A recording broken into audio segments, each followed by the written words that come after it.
when I see, I know leaders when I see them. I also know idiots when I see them.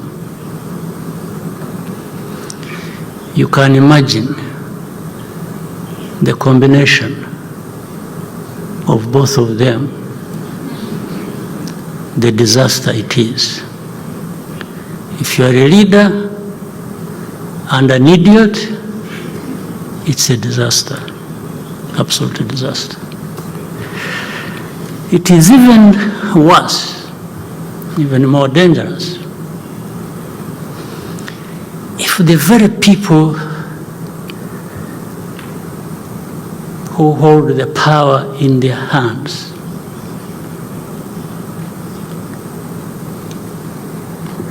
decide that they will be manipulated and played around for some interest by idiots.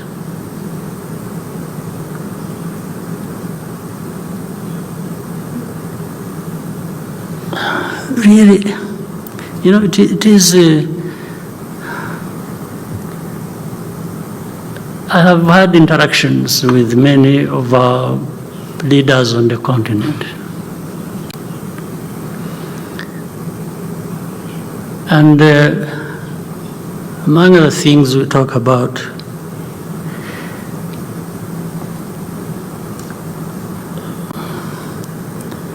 is, if we don't take ourselves and what we do seriously, nobody will. Nobody will take us seriously. And we will always remain just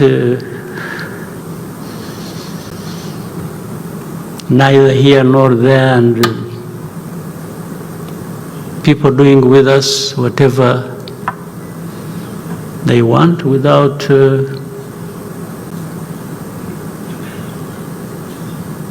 any of us asking, say, why?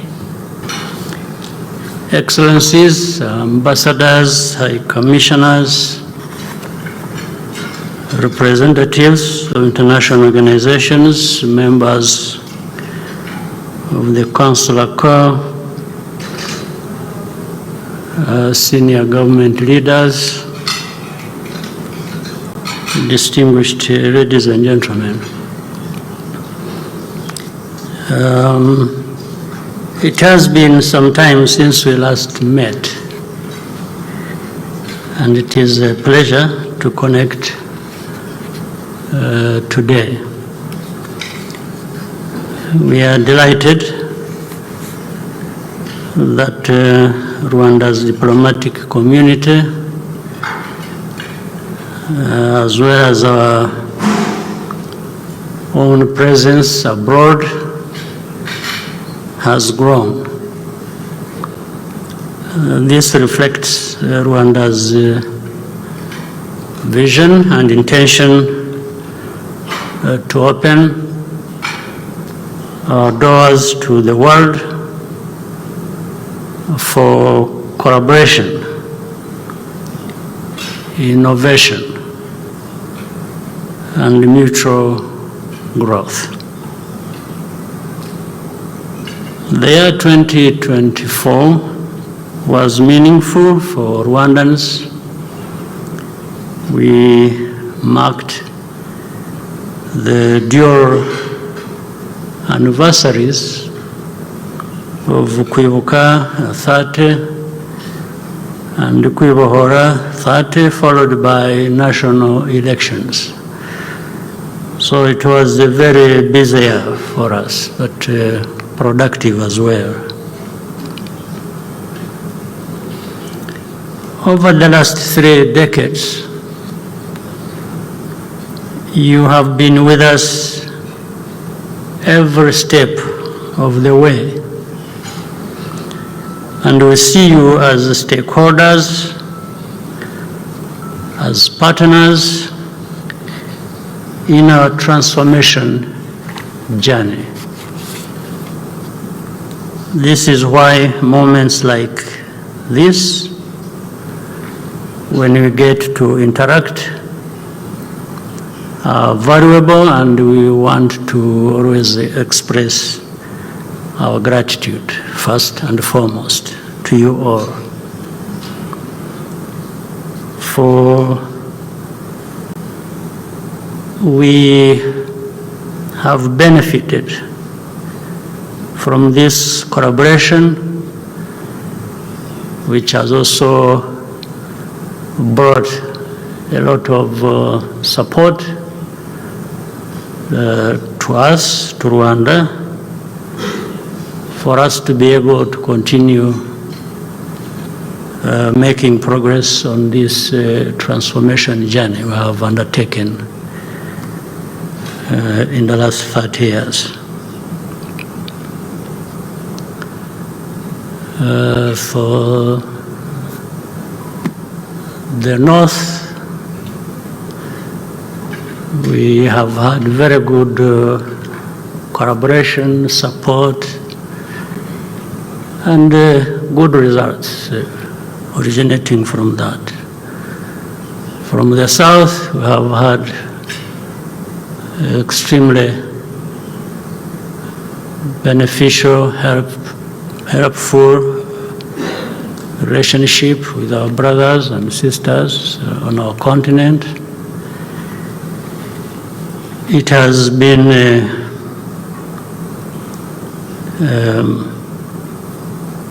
a good journey with everyone. So I take this moment to thank you all very much for this. Now, you know,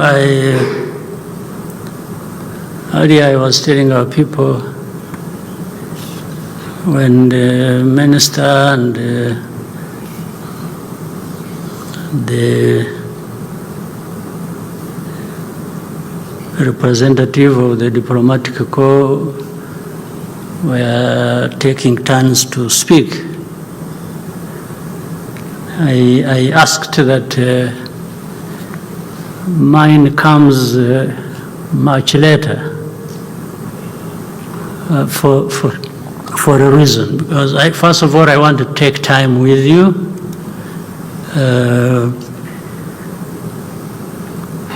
telling you, expressing to you my feelings, my understanding of many things.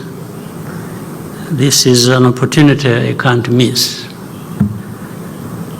Even added that I wanted it to come later when everybody has had something to eat,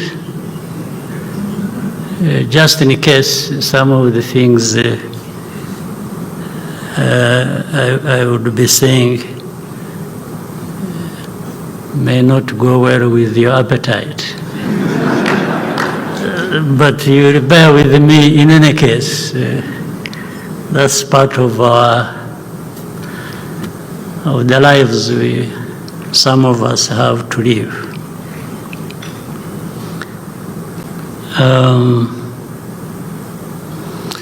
Let me update you on some of the key issues.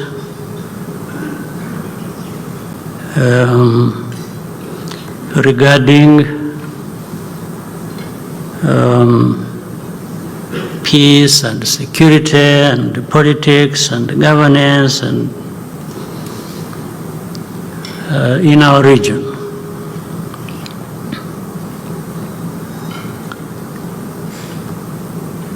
One, in our relationship with each other and the globe as it is divided and so on and so forth. You see, there are people who, and maybe rightly so, it should really be fine. People who talk about, or a lot about, values and interests, and so that those must be fulfilled. I actually agree. We should all have certain values that guide us through whatever we do and over many years. But when you say that, what do you really mean? Do you mean values and interests for some and not for others? Or you mean values and interests that should apply to all of us, irrespective of where we come from? Now, if you have taken responsibility, a global responsibility to say there are certain values you are going to insist on, you are going to push for as hard as you can, and these ones should also come along with the interests as we know them. Still, that's fine. But it also gives you a responsibility to really walk the talk, or to mean what you are saying. If you're talking about values, then I'm sure you mean that, and the first person to respect those values are those who emphasize them.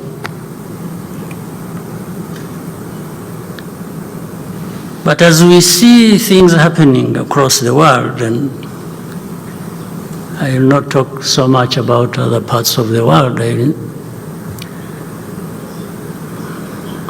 confine myself to our part of the world, the region and continent.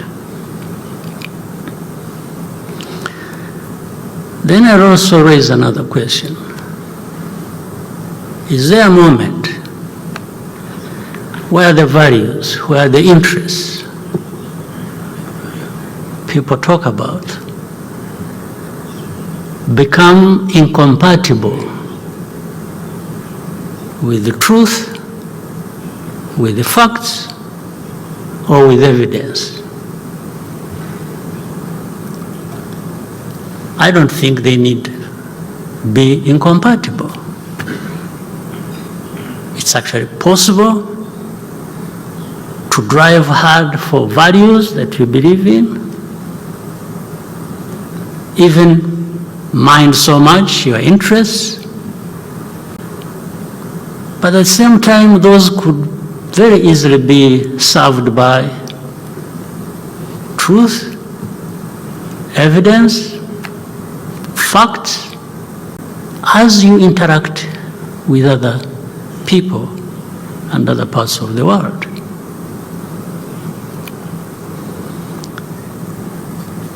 Let me give some examples, and I had the opportunity recently to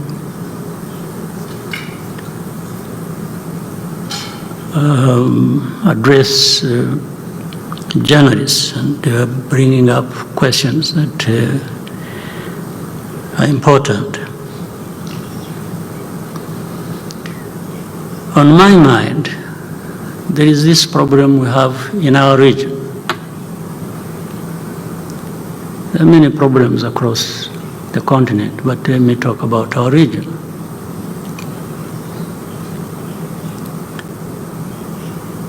And I'm going to do that because Rwanda bears disproportionately a huge amount of burden relative to our responsibility in any wrongdoing, if at all. And again, it plays out like that, selectively, and on the basis of the disparities that are in the world, where evidence, facts, even what is right, don't really matter.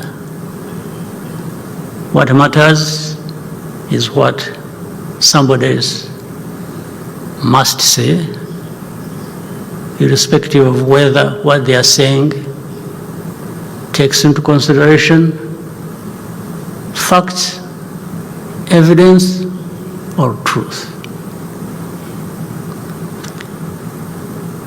You know, the problem we have in our region, in Eastern Congo, that has brought in so many countries to be part of it from our continent, but there have been even more countries from outside of our continent involved in one way or another, and unfortunately, many times the wrong way. And this wrong way, we are told, must be the one to prevail.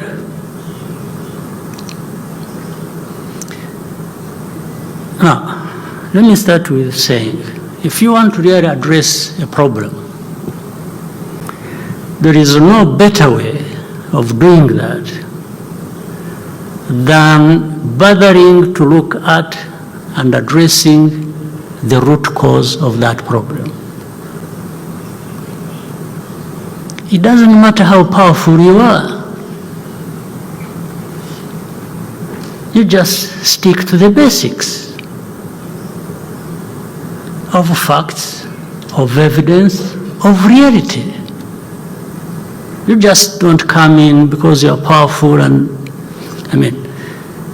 the evidence is simple.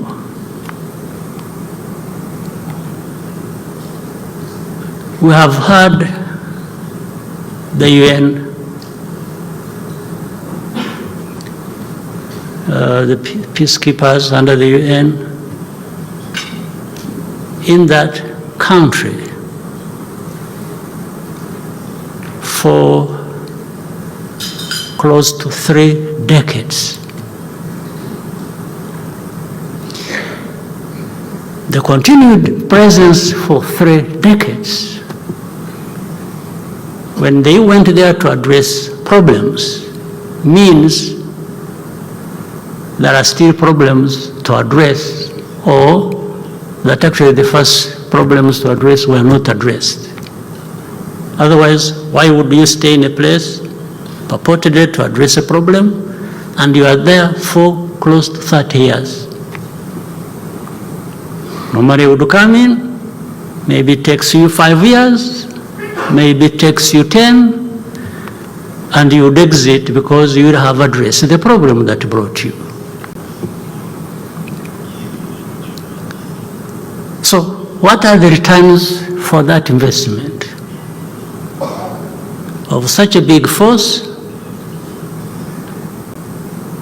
under such a big body like UN, and so much money spent on that? What is the return on that investment, other than continuing to have problems getting worse? That also shows, or maybe prove, this will prove why Rwanda has to carry the burden of this problem. It is a way of escaping responsibility. That's the shortest, easiest answer when people ask, why have you been there for all this time and you still want to be there? It means you didn't address the problem. So the easiest answer is no. But Rwanda keeps being a part of the problem.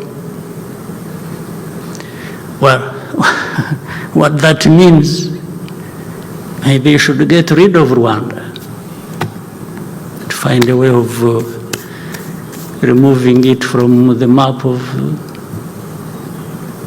just find a way like it happened 30 years ago. Rwanda was being destroyed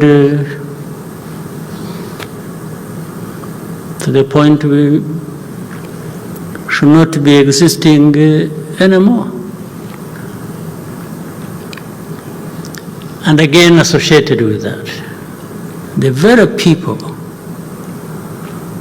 who murdered people here in Rwanda, those who carried out the genocide, still exist, are still armed, are still practicing their ideology of genocide in our neighborhood in Eastern Congo, supported by government, supported by leaders in that place,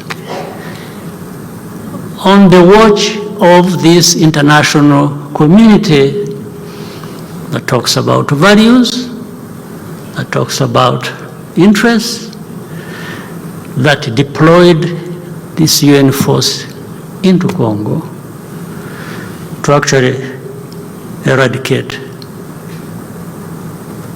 among others, that problem that originated from here, be it the genociders or the ideology itself. And people do it with impunity. And then arguments start. We have had arguments, again through different quarters of this international community. Oh, you mean these FDLR, these genociders, but are they there? Are they still there? But we are told they are few. We are told, when you say, no, but you see it even in broad daylight. The statements made by government leaders. And you are wondering whether they still exist, whether they are there, or what they are doing, or you pretend for 30 years, you can pretend. Now the problem becomes, oh, Rwanda is in Congo, you have forces in Congo, you are occupying Congo, you are doing what? In this day and age, and even with Rwanda, its capacity, are we people who can actually do that? That limited capacity of ours, and but even why do you? What came first? Is it this problem that we have to deal with? Threats, daily threats, regular threats against our country and relating to our history? Or because of that, or in addition to that, we now want to become people who can go and occupy places? Really, the people, can they convince anybody that they even believe it, or they are using it simply as an excuse? Even if you believe it, why don't you find a way of denying Rwanda this excuse and remove these people from there? Because that is even in the mission that took there the UN peacekeepers. What happened? So then,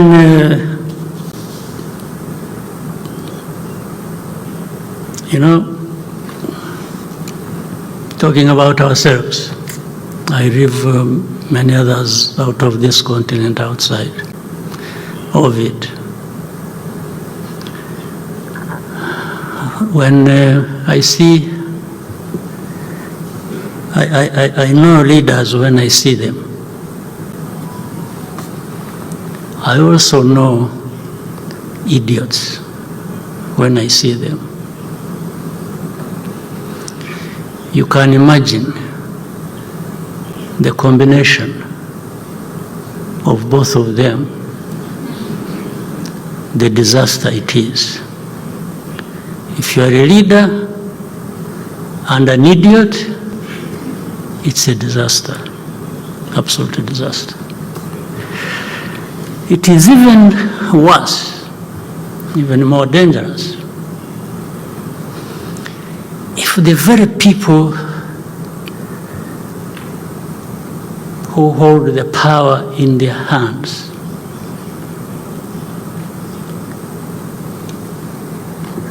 decide that they will be manipulated and played around for some interest by idiots.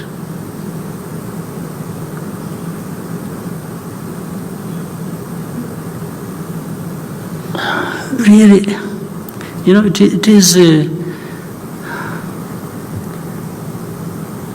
I have had interactions with many of our leaders on the continent. And among other things we talk about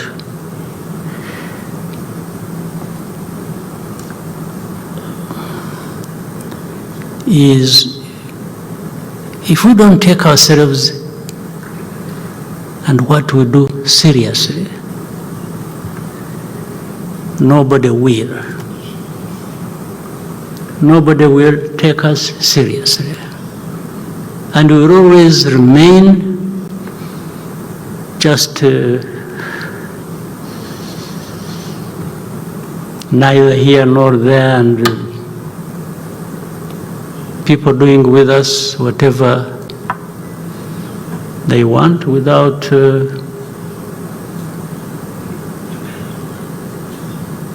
any of us asking, say, why? What is this? And then in the end we start complaining about, this is racism, this is blah, blah, blah, blah. Well, but I think we are the ones who drive ourselves in that kind of situation. There are things we need to be rejecting and doing so openly and without fear or favor. Why? Why can't we do that? Why are we not the kind of people? Why do we even need to have a problem like that one in Eastern Congo, needing a solution from the UN, from some countries? Why? Why can't we? There is no explanation. But at another level, we have a mix of all kinds of things. And that's why we open up ourselves for manipulation. You have seen, or you know, of a so-called group of experts. A group of experts, what do? What are they expert in, actually? They're expert in what? You don't need to be an expert in anything. You just have to toe the line of those using you, of those who put you in place, including the very people from whom originate this problem as of the history that goes way back to colonial times.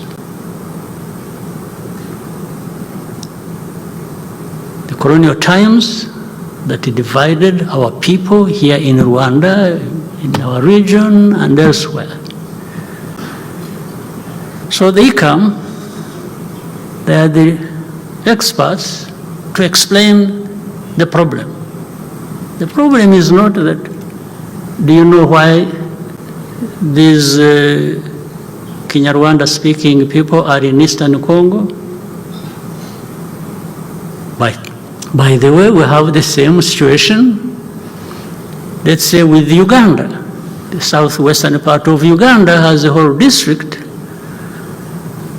with a big population of Kinyarwanda speaking. And when I'm talking about Kinyarwanda speaking, I'm not talking about just speaking Kinyarwanda. These are people even who are relatives.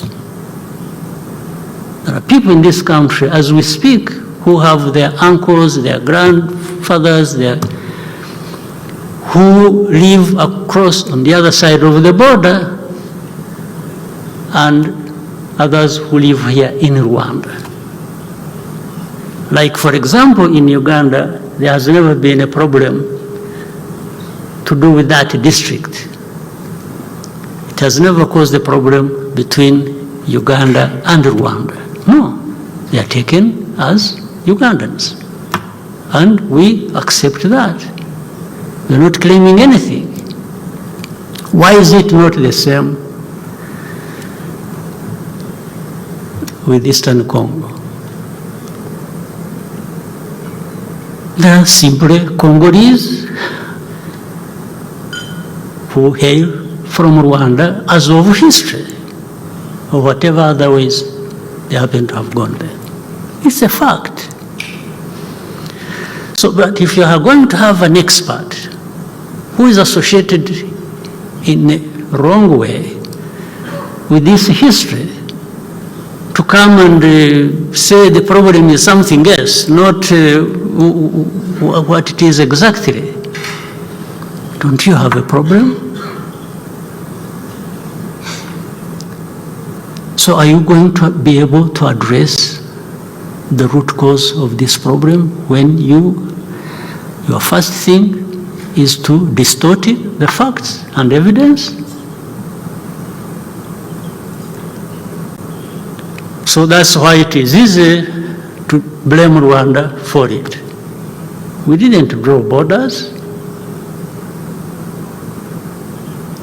By the way, even the genocide ideology that I referred to earlier originates from that beginning of the history. That's where it comes from. So we go on and on and on and on for how long?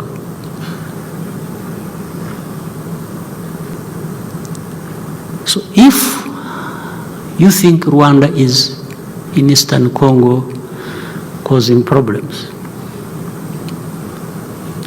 would you mind bothering to understand why would Rwanda be in Eastern Congo fighting there? Why? You need to answer that. It will lead you maybe to some of the things you need to address and not to run away from.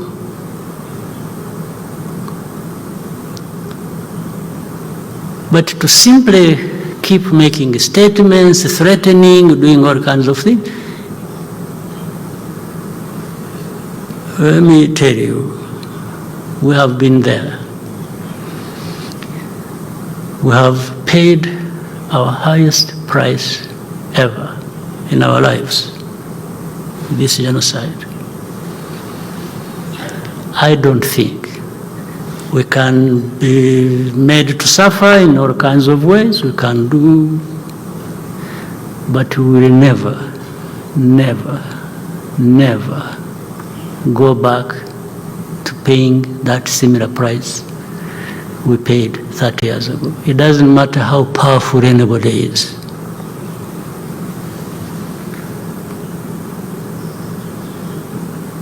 Maybe it will come to a point, if anyone insists on that,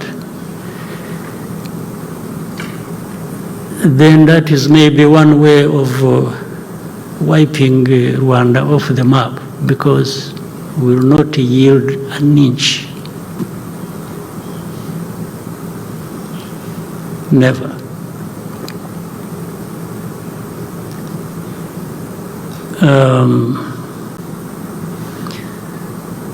But we can work together to look at the causes, if we are ready to listen to each other, and address that problem the right way. But if there's somebody who is saying, no, me, I don't want to address it that way, I want to address it my way, and says, you see, if you don't allow me to address it my way, I will deny you this, I will deny you that, and I will take it to China, I will take it to Russia, I will take it. And no. But Rwanda is something we can do away with, don't worry. That is called babysitting leaders, and not pushing them to take their responsibility, but it won't work. One way or the other, it will not take us, Rwanda, back where we started from 30 years ago. No way. I know, of course, there are even some who, after 30 years, are still questioning, but what happened? Who killed who? Who, you know? The sort of pretense that exists is just what gives us that justified anger and above all the energy to fight back sufficiently. Now, again to the values. You know,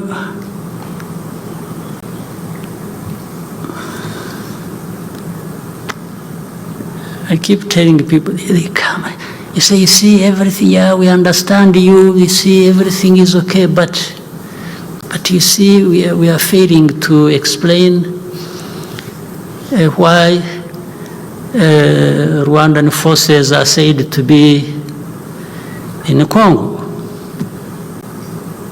Oh, and I asked them, I said, even before we are sure of what we are talking about, can you explain to me why FDLR is in Congo and being supported by government of Congo, and they have brought in Burundi under the same ideology and supposedly to fight M23, which is of Tutsi ethnicity, therefore related to Kagambe and others, and these ones have no chance of living, they need to be gotten rid of. So you leave all that intact, and then you come to complain about Rwanda possibly having a force in Eastern Congo. What do you think you're really talking about? And then you say, okay, you see, you know, defensive measures that Rwanda has taken should be removed, and we shall make sure that, you know, FDLR, we get rid of it. That has been 30 years there and they have not gotten rid of it. And then you say, oh, we shall convince the government in Kinshasa. After all, you know, it is not the president who is the problem, it is his advisors, and it is, You know, these ones who are openly talking about genocide ideology are just some people. We are going to tell him to take care of them and to put them aside. I mean, this story has gone on. I mean, do you really think you are talking to kids or also who? But why would you even be talking to anybody like that? So let's leave the problem as it is. Use Rwanda, be silent about it, and we'll see how we can address it. And then recently, oh, Rwanda blamed, we didn't go to Rwanda. Rwanda, I'm friends with the Angolans and the president and Rwanda and so on. But it was not a visit of that kind. It was a visit to address problems. It was not a visit to have an opportunity to take pictures and no. It's not going to be the case. The problem must be addressed, and it can be addressed. It can be addressed. We all need peace. Rwanda actually needs peace more than anybody, because we have already tested the lack of it and the meaning of that.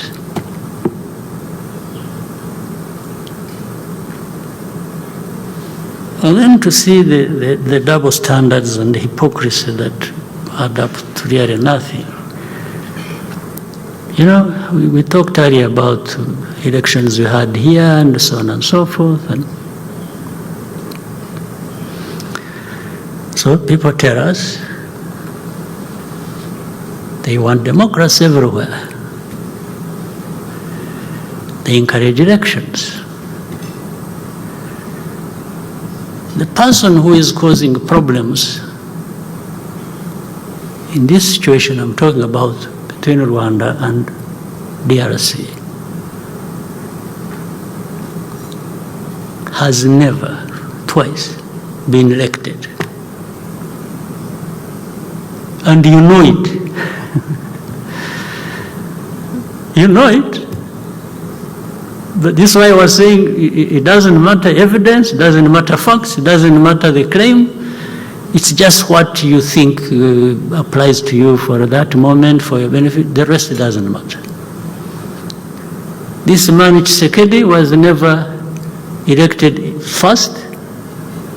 He didn't at all. And you know it. So I'm not telling anyone, only that you don't talk about it publicly, I'm talking about it publicly. That's the only difference.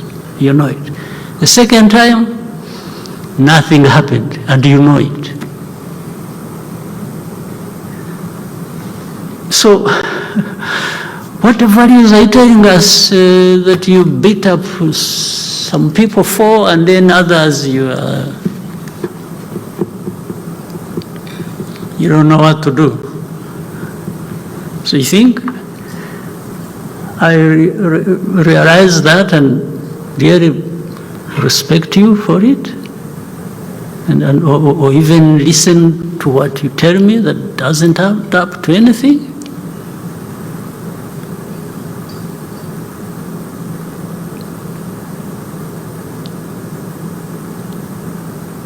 So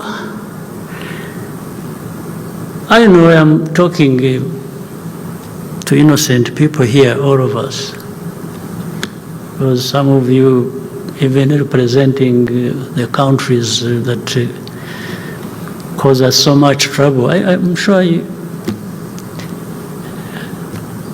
I don't want to claim too much, but I think you understand, and maybe you report rightly what needs to be reported. But in the capitals, there are people who no, we want this to happen like this, and it doesn't matter what you tell them. But while that can happen, it affects you the least, it affects me the most. can't afford to behave the way you want me to behave in dealing with this problem. I can't. It's life and death to me and my people. For you, it's just something you talk about, or you can call and give instructions while you are playing football, or you are playing tennis, or doing golf. It is as simple as that for you. But for me, just a blink at the wrong time, it's life and death for me. So I'm just saying, please also understand us and understand the people you're dealing with. We are not this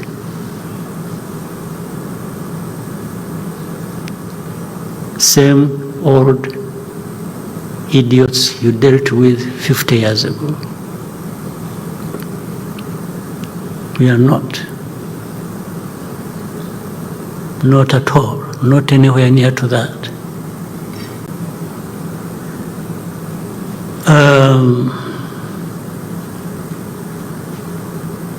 So if you espouse these values, the values that are so much talked about,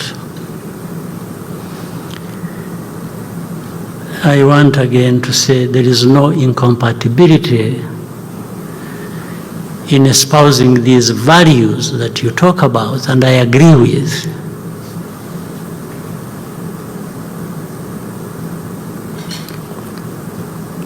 And even fulfilling your interests. There is no incompatibility.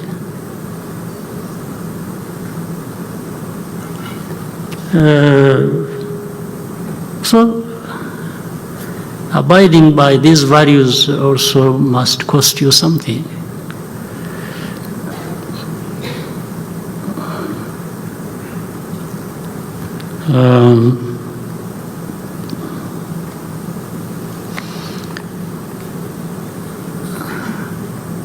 That's why some truth has to, with our partners, we have been told, want you to develop, to prosper, to do this, to do that. At the same time, I remembered a story. There's something called AGOA, African Growth Opportunity Act. We were part of.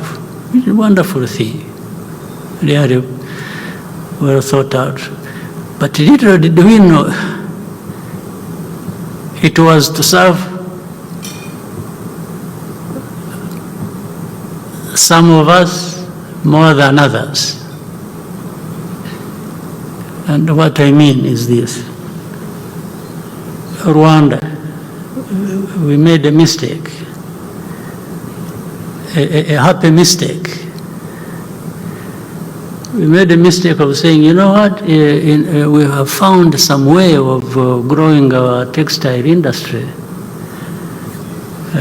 because there was an effort, it is continuing, and please, we want to reduce on and even get rid of, in the region they call it chagua. Chagua, these are second-hand clothes. We would be shipping into Rwanda tons and tons of this. And they said, we can't grow our industry when we are giving preference to this. The next day, but we did it, believing that actually this provision for AGOA was to help us make progress. And then he said, what was unfortunate, we agreed with some countries in the region to do that. And then before we realized, all the countries who had been discussing this matter and agreeing to the approach had been persuaded into reversing their decision, and they didn't tell us. So the next day we were being struck off the list of those countries who benefited from AGOA, just because Rwanda's stubbornness. How dare you refuse Chagua? How did you refuse Chagua to enter your country? And we explained, we begged, we said, sir, you know, yeah, we thought. So that's how we, so really, what is this that we are talking about? From that time, it's several years ago to this day, but those with the oil, with abundance of minerals and so on, and who are not stubborn, those are the ones who continue to benefit. So I pointed out all of those things. You just get a feel of what is it that is happening, that we should, what is it that is right, what is it that is wrong for one to do and to make progress. You can't be sure.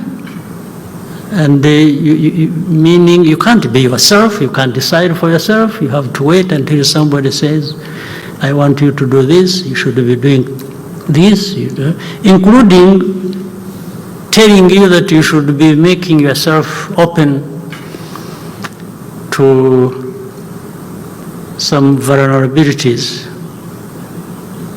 like you should keep quiet, you should do nothing about dealing with the insecurity around your borders.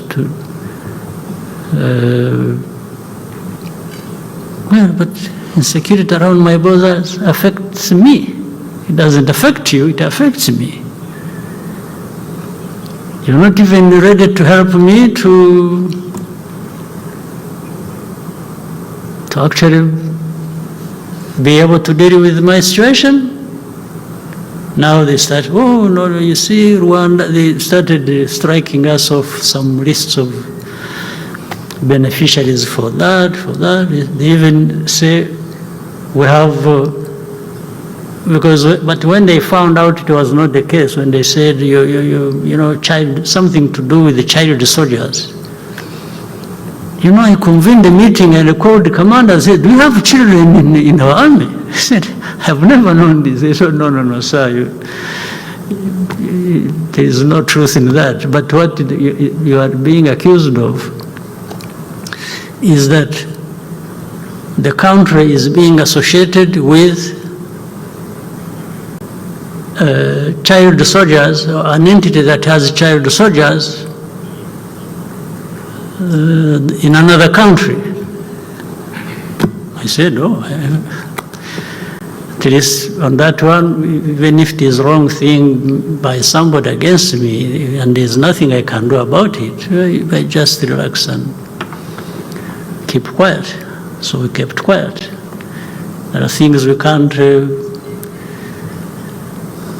have nothing to do about, and we can't do anything, so we just become humble and wait it out. Then we have operations in Mozambique, in Central African Republic. And by the way, for Central African Republic, were asked by the country to go and help, and they were also asked by other by the countries, developed countries, actually that we should help. And we agreed. When we agreed and went there, the country that asked us to help and even airlifted us to that place, we never heard from them a few months after. And then we were asked to do the same in Mozambique. We went there. Before we realized, when we were taking Mozambique and the partners and say, you know what, we are able to do what we can do, but we can't do everything. At least with Rwanda, limited resources in all ways, we can't afford to finance our operations there. It either has to be the country where we are running the operations or partners who want peace there and who have made investments there, by the way, after all.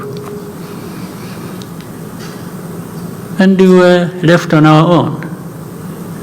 And when it came to some help that came from European Union, it came grudgingly. And the US, they say, why are you grudgingly assisting us? They say, yeah, you see, some people are saying you are in the Congo. They say, no, yeah, but let's put that aside. Here we are in Mozambique. They are talking about Mozambique. So are you going to punish Mozambique for our crimes, for our offenses, for doing what you don't like? In DRC, it is a bizarre situation. Why don't you take care of Mozambique and help them? And for us, we are helping Mozambique. If you are helping us to help Mozambique, you are still helping Mozambique. It has nothing to do with Congo. For Congo, we shall handle that with you and anybody else who is interested on the merits of that situation. But the mix-up is so confusing that, so in short and in summary, and I should end here in a moment. The relationship across comes out as, I think somebody needs to give a direction. You can't have things going in all directions when you really want certain, if you want peace, there is a way to get peace. And that is addressing the root causes and doing things the right way. If you want development, you need peace. And then you empower and allow people who need development to move in the direction you can discuss and agree, but allow them to drive that. If you are talking about interests, I have said values, the right thing, whatever it is, the truth, the evidence is not incompatible with interests. But if you drive it in the direction that is messy already and think that is the right way, I think we end up with nothing. So, dear friends, that's why I said I wanted us to take our lunch first, and so that you can bear with me on all this. I'm sure maybe you don't need it as a dessert either, but again, I want to thank you, those partners of ours who are here in the room. with whom we have done many interesting things together, and some of which have tremendously benefited our country. And we want that to continue. We will do our best wherever we can, but we will also not agree with everything. And it's normal. And actually, you tell us it is normal. Some of you tell us it is normal to disagree. So I think we might disagree, but we can also always find ways to resolve matters where we don't agree. That would be everybody's wish. And again, I thank those partners who helped us during the Marburg virus disease that we have overcome. I very much appreciate the help that came our way, and working together. And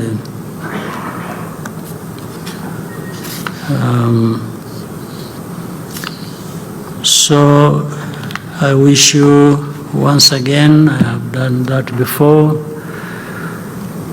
a very happy New Year. We are still in January, and I hope the New Year 2025 will be prosperous, fruitful, and a very good one for all of us. All the best to you.